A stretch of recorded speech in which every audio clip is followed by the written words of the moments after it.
থেকে অনেক বড় বড় সিনিয়র অনেকে দাঁড়িয়ে আছেন। আমি একজন সাধারণ সত্তা, আমি কোন দল না, আমি আওয়ামী লীগ না, কিংবা আমি বিএনপি না, আমি একজন স্টুডেন্ট, আমি একজন সরকারি ইঞ্জিনিয়ারিং স্টুডেন্ট। আপনারা যে বৈষম্যবিরোধী আন্দোলনের জন্য এখানে এসে দাঁড়িয়েছেন, এত কিছু দেখছেন, এতগুলো মানুষ শহীদ হয়েছেন, আপনারা হয়তো বা অনেকে ঘরে বসে দেখেছেন, অনেকে টিভি চ্যানেলে দেখেছেন, কিন্তু আমরা সেই পরিস্থিতি মোকাবেলা করেছি, আমরা সেই পরিস্থিতিতে পড়েছি।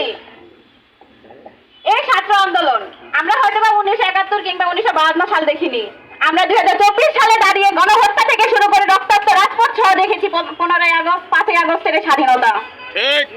এটা আমাদের কাছে অনেক বড় একটা পাওনা, আমরা নিজেকে গর্ববোধ করছি, কারণ আমরা একজন শিক্ষার্থী ছিলাম 2024 সালের। শিক্ষার্থীদের আত্মকণ্ঠা কখনো শুনেছেন নাকি কখনো দেখেছেন? আবু সাইদ ভাইয়া সহ মীর মুগ্ধা ভাইয়া যে মারা গেছে, তাদের কাহিনী কখনো দেখেছেন? আপনারা শুধু শুনেছেন তারা কিভাবে মারা গেছে।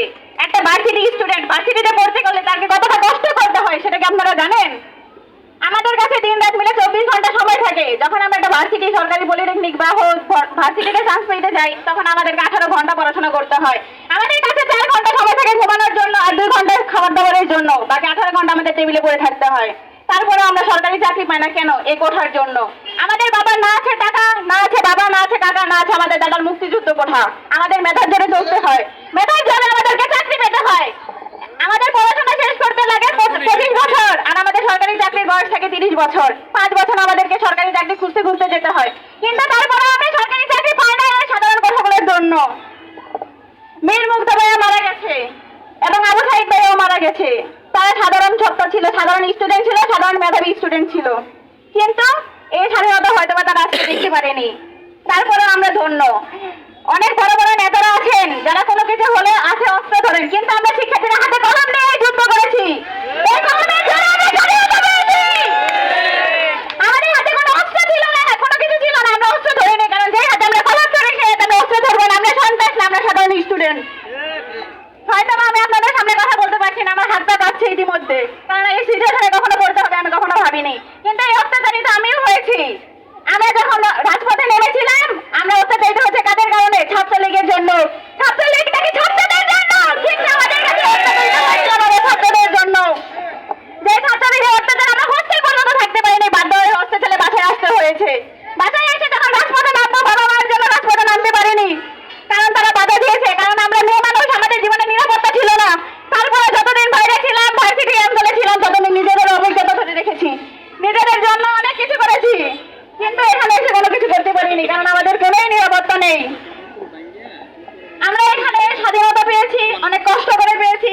আপনারা যারা এই যে বলছেন ছাত্রদের জন্য এই আন্দোলন, ছাত্রদের জন্য এটা করেছেন, ছাত্রদের আত্মকাহিনী কখনো আপনারা শুনেননি। একটা ভার্সিটি ভাইয়া, ভার্সিটি আপুর যে কত কষ্ট হয় সেটা কি আপনারা জানেন? ছোটবেলায় আমাদের বাবা মা আমাদেরকে স্বপ্ন দেখায়, তুমি বড় হয়ে ডাক্তার হবে, ইঞ্জিনিয়ার হবে, আর আমরা যখন বড় হই তখন আমরা আমাদের বাবা মাদের স্বপ্ন দেখাই, বাবা আমি ডাক্তার হবো, ইঞ্জিনিয়ার হবো, নিজের পায়ে দাঁড়াবো, সমাজে তোমার মাথা উঁচু করে বাঁচতে হবে, তুমি বাঁচবে এবং আমরা প্রতিষ্ঠিত হব, তোমার মুখ উজ্জ্বল করবো।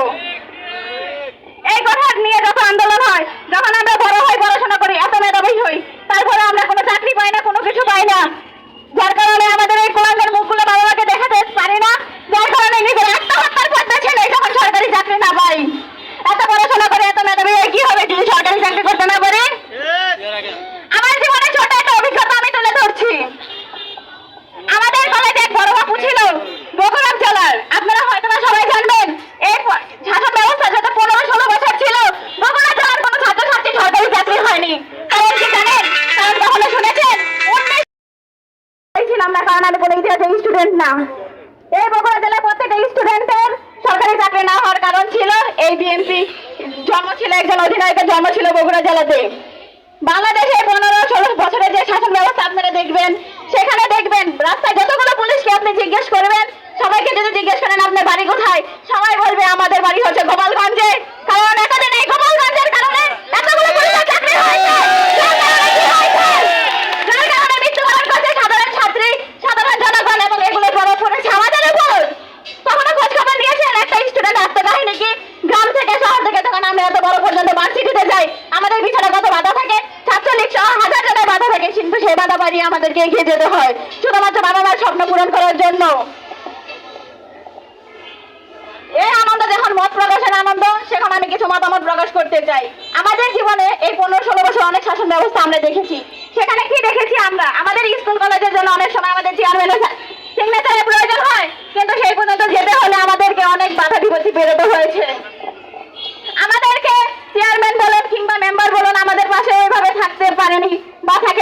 একটা সিগনেচারের জন্য আমাদেরকে তাদের বিয়েকে 50-100 টাকা খাইয়ে তারপর তার সিগনেচার আমাদেরকে নিতে হয়েছে। আমরা চাই না এর বিরুদ্ধে প্রতিবাদ করতে আমাদের যাতে এরকম কোনো সিচুয়েশন আর কখনো পড়তে না হয়। এতগুলো দোকানপাট আছে, সবাইকে চাঁদা দিতে হয়। আমরা চাঁদা মুক্ত স্বাধীন বাংলাদেশ চাই, 100,000 মুক্ত স্বাধীন বাংলাদেশ চাই।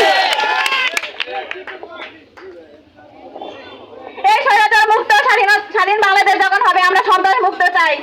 এখানে যখন স্টুডেন্ট একটা কলম হাতে নিয়ে স্বাধীনতা নিয়ে এসেছে 5ই আগস্ট, সেই ক্ষেত্রে বড় বড় নেতাদেরকে বলবো তাদের অস্ত্র ফেলে দিন। আপনারাও সুন্দর পরিকল্পনার মাধ্যমে দেশ স্বাধীন করতে পারবেন। আপনারা যদি নিজের এলাকা নিজের অঞ্চলকে স্বৈরাচার মুক্ত করেন, একদিন দেখবেন রাষ্ট্র স্বৈরাচার মুক্ত হয়ে যাবে। আপনাদের বড় বড় নেতাদের কাছে আমি এই প্রার্থনাই করবো, আমাদের দেশকে স্বৈরাচার মুক্ত করুন। আমরা স্টুডেন্টরা যেভাবে জীবন দিয়েছি, আমাদের এতগুলো শহীদ ভাই বোন আছে, তাদের আত্মার মাগফিরাত কামনাতে আমরা দোয়া করছি যাতে তারা প্রত্যেকে জান্নাতুল ফেরদাউস নসিব করেন এবং তাদের জন্য সবাই দোয়া করবেন এবং স্বৈরাচার মুক্ত বাংলাদেশ গড়ে তুলবেন। এরকম রাজা বা গণতন্ত্র আমরা চাই না যেখানে স্বৈরাচার মুক্ত কোনো গণতন্ত্র হবে। সবাই বড় বড় যারা নেতা আছেন তাদের কাছে আমার একটাই রিকোয়েস্ট থাকবে, সবাই আমাদের পাশে থাকবেন, দেশ গ্রাম এলাকায় সবার জনগণের পাশে থাকবেন। এখানে অনেকে বয়স্ক থাকেন আমাদের এলাকাতে, যেখানে তারা বয়স্ক ভাতা ঠিক মতন পায় না। আমি মাননীয় যেখানে যেই চেয়ারম্যান হন কিনা বা মেম্বার হন, আমি তার কাছে রিকোয়েস্ট করবো সে যেন তার প্রাপ্ত যোগ্যতা পায়, তার বয়স্ক ভাতা সবাই নিশ্চিত করেন।